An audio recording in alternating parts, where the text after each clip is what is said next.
Alright, let's play a little financial word association. I say bank, you say, what? Checking accounts? Loans? Maybe a big, imposing building with a vault? Now, what if I said Robinhood? Do you picture the same things? Or do you think of your phone, maybe a green interface, and the thrill of trading stocks and crypto? That's the question we're tackling today. Is Robinhood a bank? Or is it something else entirely? Because let's be real, the lines are blurring, aren't they? We're living in a world where financial services are popping up in all sorts of places, not just the traditional brick-and-mortar institutions we're used to. So, is Robinhood just a tech company pretending to be a bank?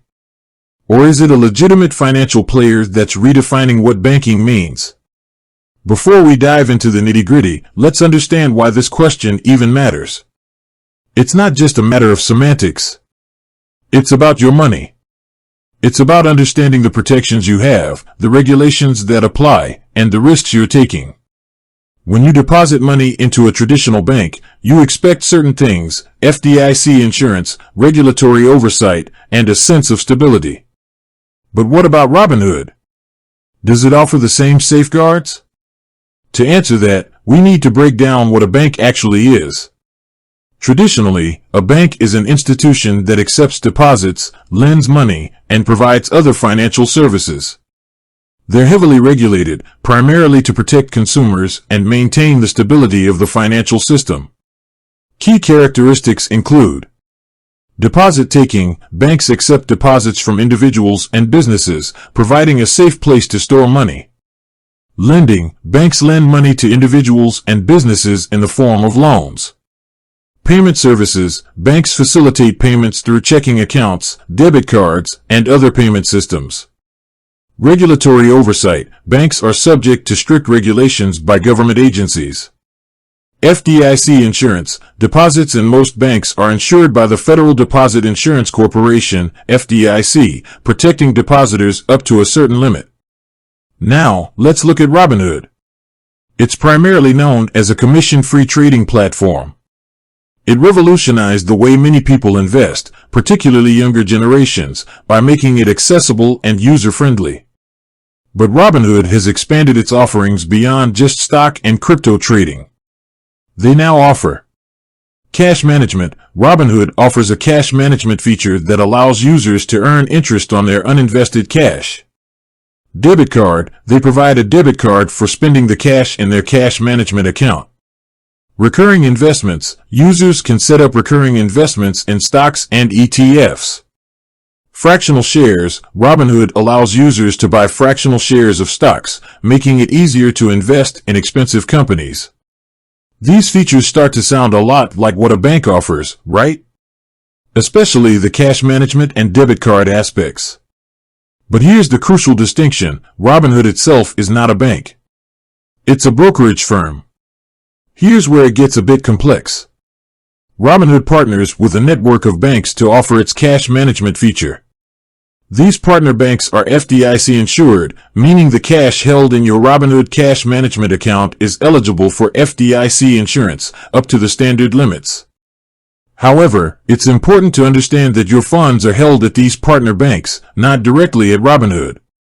So, while you might see a balance in your Robinhood app, that money is actually sitting in a separate bank account at one of Robinhood's partner banks. This structure allows Robinhood to offer features that resemble banking services without being a bank itself. This distinction is important for several reasons. First, it affects the level of regulatory oversight. Banks are subject to stricter regulations than brokerage firms. Second, it impacts the types of protections available to consumers. While FDIC insurance is available through the partner banks, it's not the same as having a direct relationship with a bank. Another factor to consider is the nature of Robinhood's business model. It's primarily focused on facilitating trading and investment, not traditional banking activities like lending. While they offer a debit card, it's primarily for spending the cash in your brokerage account, not for traditional checking account transactions. Let's address some of the common misconceptions. Some people might think that because Robinhood offers a debit card and interest on cash, it's essentially acting as a bank. But that's not entirely accurate. Offering a debit card and interest is just one aspect of what a bank does. Banks also engage in lending, providing loans to individuals and businesses, which Robinhood does not do. Also, the user experience of Robinhood can feel very bank-like. The app is designed to be intuitive and user-friendly, making it easy to manage your money and investments. This can create the perception that Robinhood is a bank, especially for younger users who are accustomed to managing their finances through apps. However, it's essential to remember that the user interface doesn't change the underlying regulatory structure. Robinhood is still a brokerage firm, and your funds are held at partner banks. Now, let's talk about the risks. Like any financial service, Robinhood carries certain risks. One of the primary risks is market risk. Investing in stocks and crypto carries the potential for losses. While the cash management feature offers FDIC insurance, your investments are not protected. Another risk is the potential for operational issues.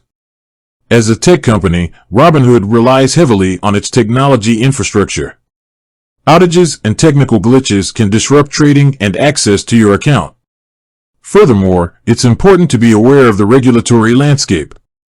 While Robinhood is regulated by the Securities and Exchange Commission, SEC, and the Financial Industry Regulatory Authority, FINRA, the regulations governing brokerage firms are different from those governing banks.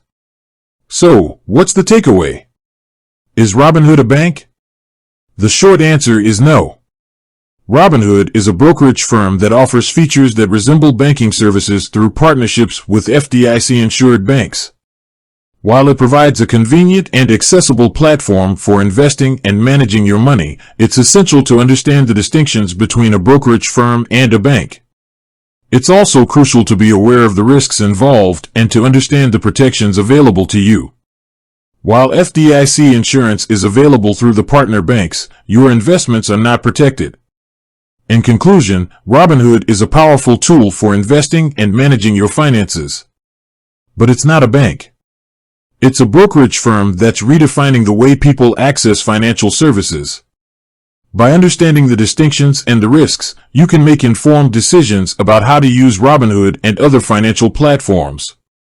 With that said, thanks for watching, and until next time.